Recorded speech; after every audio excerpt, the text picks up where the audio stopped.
Hey everyone, before I get started, I just want to remind you that if you like my content, hit that like button, subscribe to my channel, and then join the Militiaman and Crew Patreon community by clicking the link in the caption.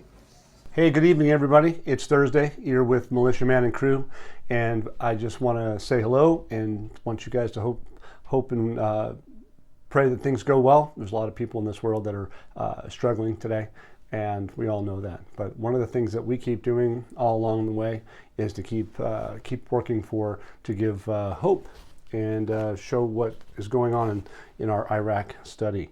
The last couple of days, we see that the Minister of Finance decided to start paying salaries to the civilians, and they gave them an increase of, I believe it was around it says 100 increase. I think that might be 100,000 dinars, which I think it is, yeah.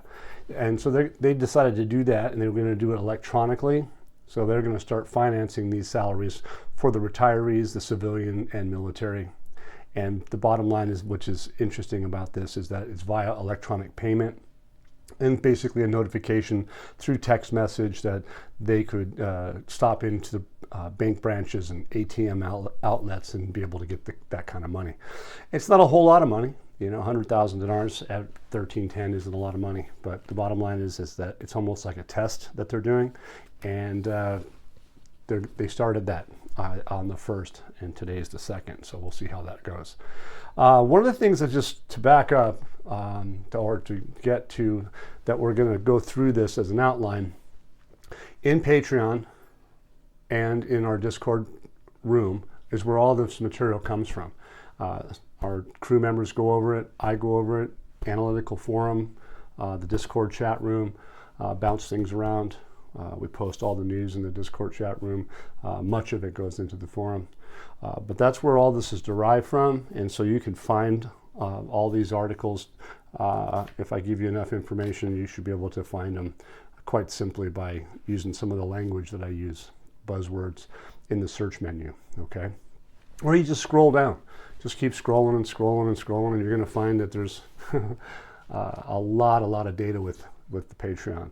But some of the things that we're seeing is that a lot of folks are asking, well, what's going on? What's the timelines? What is everybody thinking, and what are they telling us? And what they're telling us is that they have been in meetings with the WTO as of the 31st, the 1st, and the 2nd. It sounds like the public information that they put out on their website suggests that there's going to be another meeting on the 8th, and subsequently possibly some continuations on the 9th and 10th. So you'll just have to see how that goes. There's been some extensions or some continuations. This is a complex process. It isn't cut in stone. It's not their job to tell us tomorrow it's going to revalue or it's going to reinstate tomorrow. It's their job to educate them first, us later, but they do give guidance, and some of that guidance is sometimes where they have extensions or they have continuations. And in this particular case, the WTO has some time frames that we know were the 31st, the 1st, and the 2nd, and then now they have some add-ons, because there's a lot of countries involved in this session, 8, 9, and 10. The salaries. You're going to find out that we have some data that talks about paying some salaries for the Kurdistan region, and they have some timelines for the distribution. We've been waiting. They've said this numerous times. We're paying them. We've been hearing that for months, but here again, they're telling us again the salaries are paid over, looks like the November 4th through the 9th. So there's a continuation or an extension, if you will. They put out some bonds, and the bonds were supposed to be sorted, I guess, last week, but they have these reconstruction bonds. They have an extension to the 9th of November. The HOR, oil and gas, they talk about that they're hot and heavy, intense to get the oil and gas law situated. It sounds like if you read some of the paragraphs, it's like they're not done yet, or the bottom paragraph specifically states that the government's come to some sort of an agreement with the budget drafted itself, and they had that specially, looks like waiting for it to go to the HOR for a vote. But I think we all know that we're all waiting for something. There's an extension, if you will, for additional Islamic certificates that go out to the 7th of November. So if you can see this, you have the 4th through the 9th, reconstruction bonds extended to the 9th, oil and gas law for the HOR meeting. I think the final session is about the 9th. Islamic certificates are around the 7th. And then you have the WTO 8, 9, and 10. So interestingly enough, they have these continuations and extensions. Okay, so enough of that. But that's part of where we are, and we'll get to that as we go. Here's some parliamentary finance commentary that says that they've discussed 3 important files. It says this one. It says that the Finance Committee met with the governors, and it was agreed with them to release the allocations to the governance. One of the problems facing the issue was the investment budget. It's the issue of the elections. They're suggesting that it casts a shadow on the budget and is delaying things. I think that we'll find in the future that that's probably not the case. I think we're thinking about it's possible that politics would like to think so, but I don't think that's the most important circumstance. They go on to say that last week, the Minister of Finance and the head of the Audit Bureau, Minister of Finance, and the head of the Audit Bureau, they work together in conjunction. They've been talking about things that have happened since back in 2013. It says that some of the stuff is basically an embarrassment because it hasn't happened. And so it's 10 years. And so that issue is kind of clear that it is somewhat of an embarrassment. It says here that the Finance Committee discussed the region's delegation, the localization of the salaries of the Kurdistan employees, and they are awaiting arrival of the database, okay, in order to proceed with the location. The database is pretty simple. How many people do you have? Who are they? And how much do we got to pay them? And that database is probably going to be somewhat of an embarrassment, because if in fact that they had 14 employees instead of 7, they're going to be kind of embarrassed about that. And they go on to say that they were discussing how to deliver the region's revenues, because an account was created in place for the revenues, and so far the account has not been activated, and we are waiting those revenues to arrive in order to monitor allocations in light of actual spending. So we're waiting for money to arrive to be put into an account so that therefore they could actually spend some of that money. And so we've been waiting for that quite some time. The U.S. Treasury talked about that they had interventions and that they had some issues with TAFE SAMI, if you remember back in my videos. I discussed that, and this last week, it looks like they were meeting with auditors. So the database would, of course, be part of that audit. And they're saying it's the most important file in regarding the budget issue. And clearly there have been issues that may or were embarrassing and may still be ongoing as embarrassing because of what the audit exposes. Some of this stuff might be just downright illegal that they're talking about. So we're going to see how this turns out, but they do have an account to place the money. It hasn't been activated that I know of as of today. Could have been yesterday, could have been today, but the bottom line is that they're going to have to activate that to start spending money. So the next thing I was going to say is Baghdad will send 700 billion dinars to the region this week. And that was yesterday they talked about this. It says that the federal government will send a new financial payment to the region to pay the salaries of the employees. We already talked about that somewhat, but it says here, if there are no other reasons. So if there are no other reasons, they're going to send 700 billion dinars will be sent to the Kurdistan region this week. Basically, it's stating that the Finance Ministry of the Economy in the Kurdistan region government announced the start of procedures for depositing the amount of 700 billion dinars in the Kurdistan region's financial account. So here you are. They said they were going to start doing it. They said they started the procedures. Don't know how long they'll take. But the middle of this week, they feel that it could be in order to settle the amount of a cash loan. So here they're getting a cash loan for the pay the salaries. That's not coming from the budget. That's coming from a cash loan. So again, what do we expect? We expect an international acceptable exchange rate. That's why they haven't paid them. That's why they're borrowing money to do it. And they're going to just keep us guessing until that time is specifically right.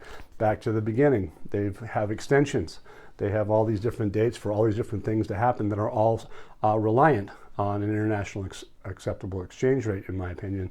And that's what we just talked about. And here they're basically stating that schedule to disperse 2 payments of similar 700 billion dinars during the remainder of this year. So they're obviously going to be sending more money because the 23, 24, 25 budget, as for the 23, it's retroactive to the first. And so we'll see how they decide to show their hands, show their cards, if you will. The Parliament is warning about the consequences of the decline in the value of the Iraqi dinar. It's a parallel market. It's getting old, because we know that if they change the value of the exchange rate, there's not going to be a need for anybody to be wanting to use the dollar when the dinar is worth more. So, but they keep stating the responsibility of the government and the central bank to take quick measures to preserve the value of the Iraqi dinar. Well, of course, take quick measures, change the value, let's get it done. I'm pretty sure that's what it's going to take. It says here they're calling on the central bank to do what? Take new steps to address the crisis of the decline in the value of the Iraqi dinar. Well, like I said, if they have the facilities to do so and the mechanism to do so, they'll blow the powder keg up. And I think that's where we're headed with that. So the next thing here is the Baghdad and Erbil will discuss what they call a transit mechanism to unify customs procedures.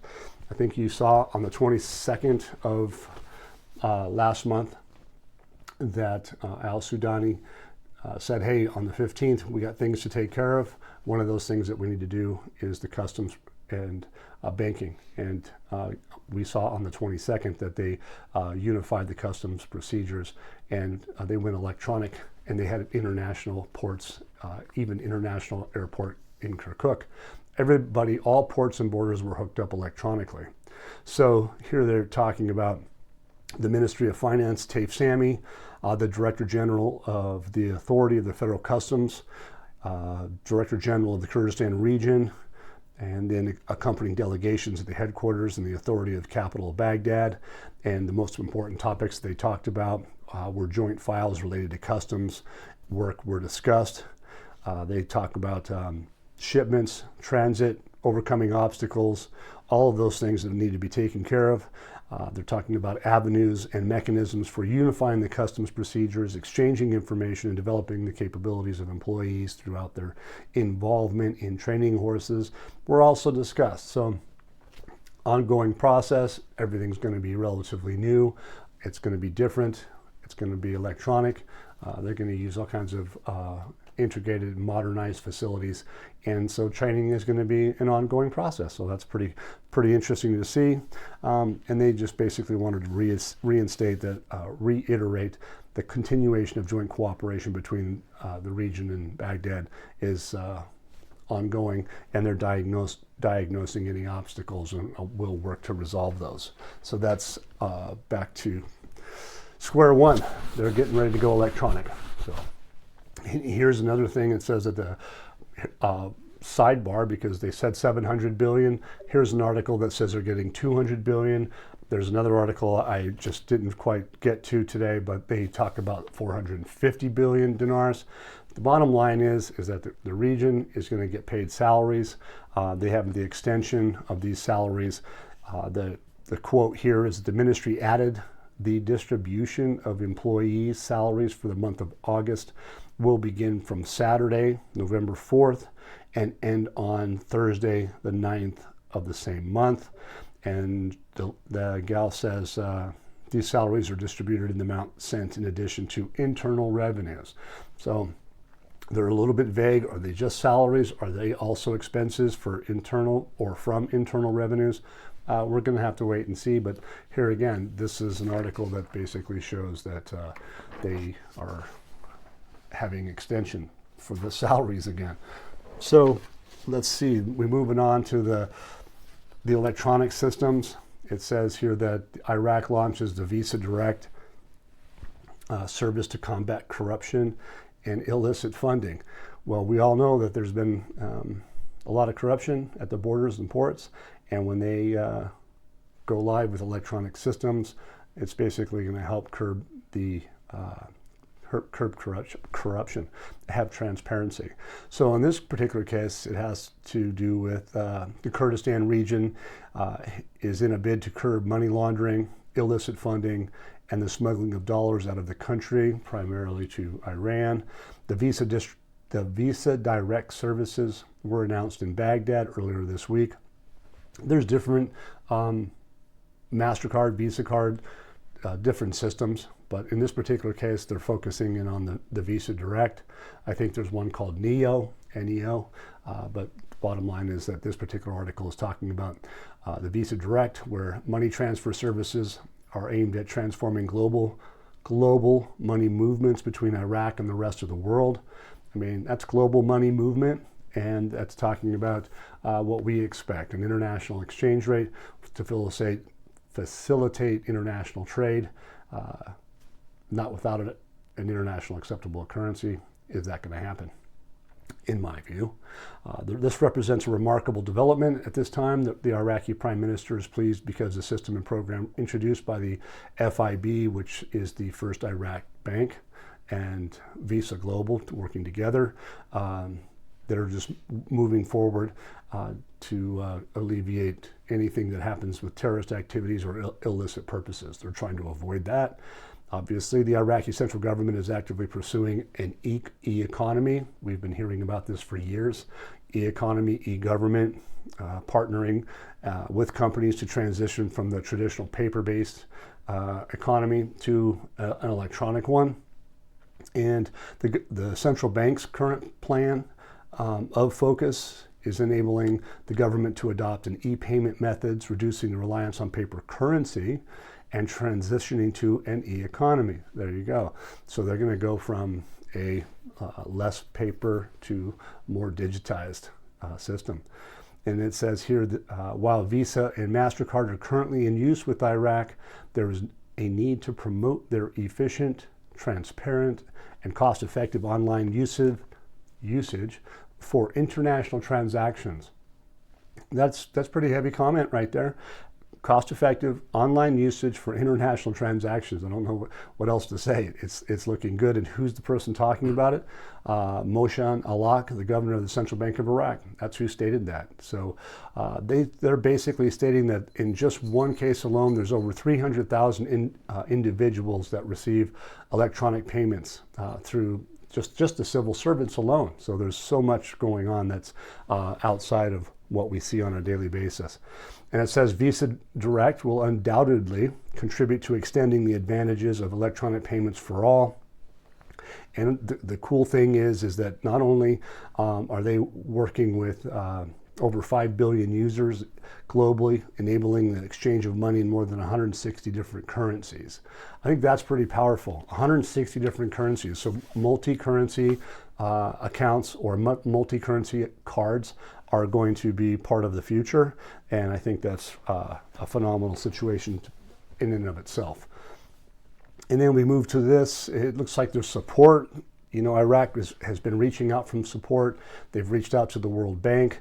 The Iraq Development Fund is basically established to speed up its launch to get this thing off the ground. I think that's where they're at this stage of the game, even though it seems like, why isn't it done yet? And why are these extensions or these continuations? Hey, it's a work in progress, a very complex one. So if there's adjustments needing to be made because of more than one country is involved, completely understandable. But the bottom line is, it looks like the banking system is able to, hasn't been able to absorb their cash mass. And so what they're going to be doing with these help of the World Bank, Iraq Fund, is to stimulate that private sector, to grab the money from that private sector so that they can loan it back out, help facilitate loans, trade, those types of things. It says the fund works exclusively with the private sector companies by opening new and diverse investment outlets. That's where the World Bank and the others guys come into play, because what are they going to do? They're going to build schools, they're going to build all kinds of different things. And so that's part of the whole process. But you're also going to see that they're going to do some other moves with the citizens to try to sop up some of this monetary cash on the street. And one of those is, I'll get to it in a few minutes, but real quick on this particular situation, one of the other things that they will use to sop up some cash is to provide these reconstruction bonds. We already knew about this. It's not new, but what did they do? They extended the bond purchases to the November. It says here the Ministry of Finance, in its contribution to providing investment opportunities for citizens and achieving economic stability, announces the continued availability of the IMAR bonds to citizens, reconstruction bonds, until Thursday, November 9th, 2023. Very interesting that they did this. It just reeks of they're trying to support the private sector, and they maybe just needed a little more extra. Maybe it was being successful. Maybe they thought they could keep getting more. The more, the better. So, not that it was a delay. It just means that they're extending it for additional reasons. I think it's a good thing in some respects, because if they're successful and they're getting more and more money coming in, all the better for them to keep moving forward. Just like the WTO, if there's more than one country acceding to the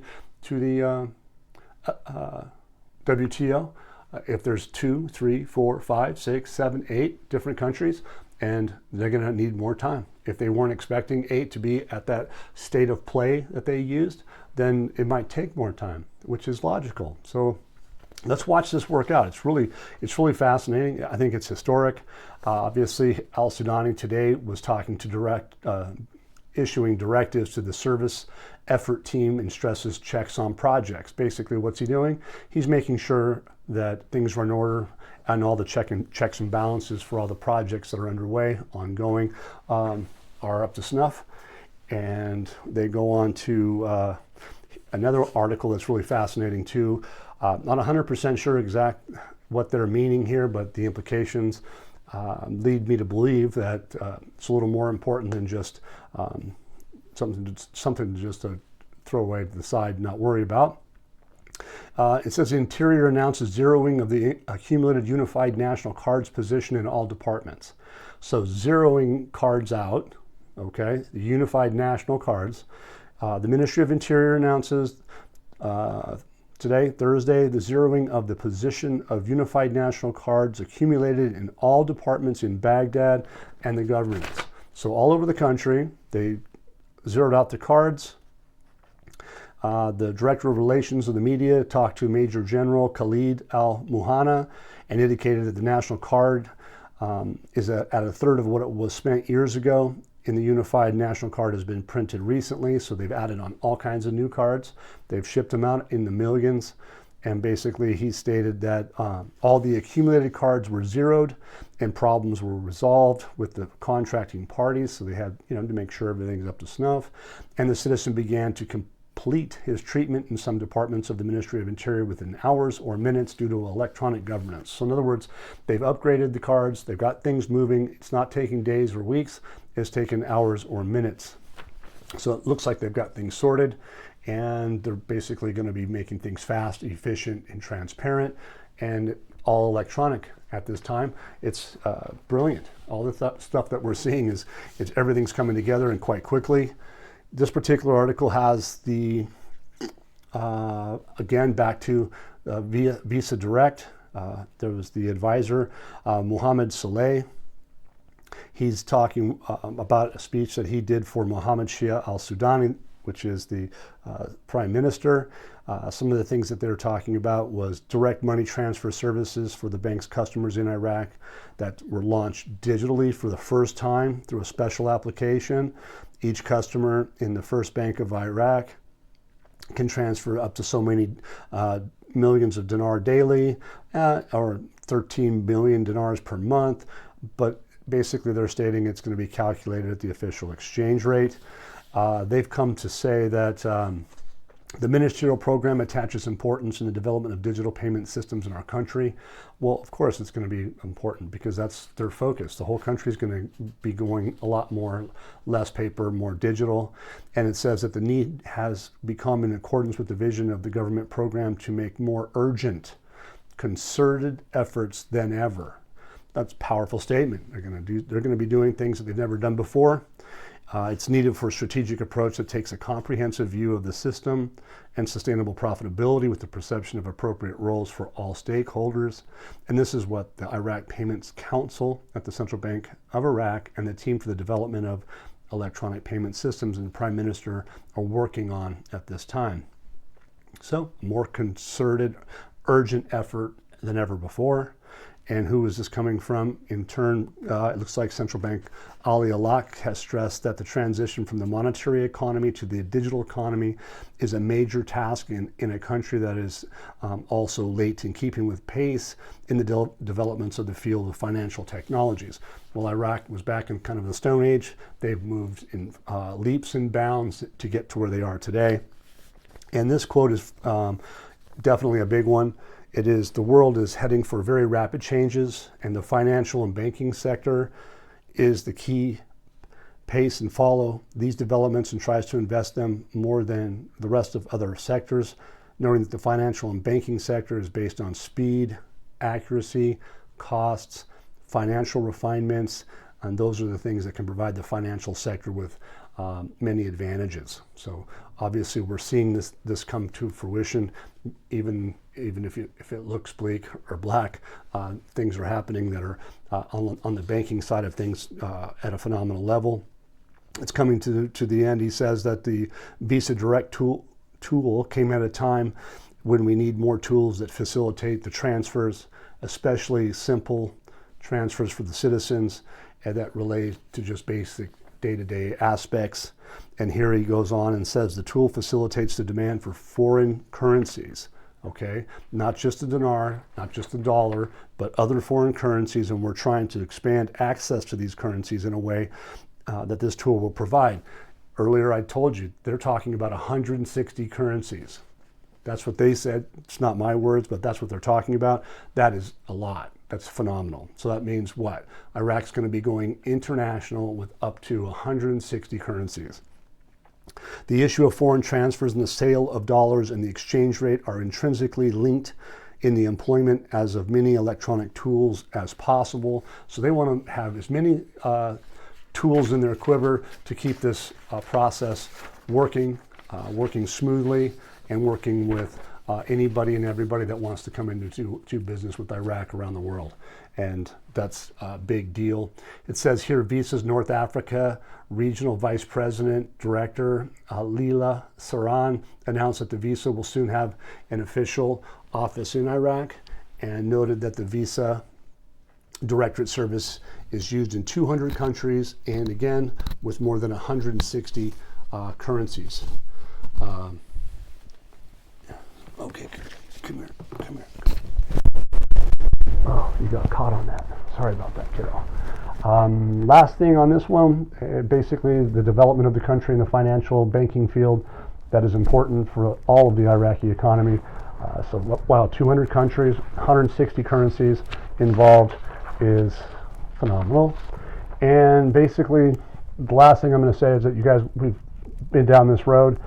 They're doing things. You saw where they're doing things with food, all kinds of products. They're trucking them all over the government, Baghdad and everywhere, to facilitate citizens having cheap, well-priced food and products. I don't care if it's oil, if it's dates, if it's eggs, veal, poultry, chicken, all the food products. The government's shipping out throughout the country, bringing down the pricing. And what are they also doing at the same time? They're stabilizing pricing in the country, and they're also sopping up dinar off the streets, and that's going to help the country in the long stem of things.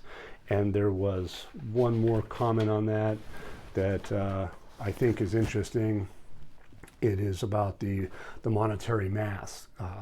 the citizens have known for a long period of time that Iraq has the project to delete the zeros from the exchange rate, and they don't want to give up their dollars, their dinar. A lot of them don't want to give up their dollars because they can sell them to Iran, but they don't want to give up their dinars because they're going to have purchasing power and they're going to make a lot of money from that. So, but any way they can, the central bank and the government would like to do as much as they can to get some of those back, because the government's going to make money themselves. So it's kind of a competition, but in some shape or form, on a kind of a sidebar, citizens want cheap food, and they're going to have to spend their dinar because that's what they use.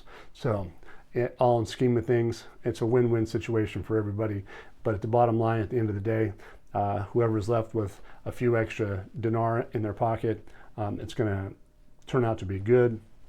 And here again, when they try to get those dinar off the street, they're giving them guarantees, insurance for deposits.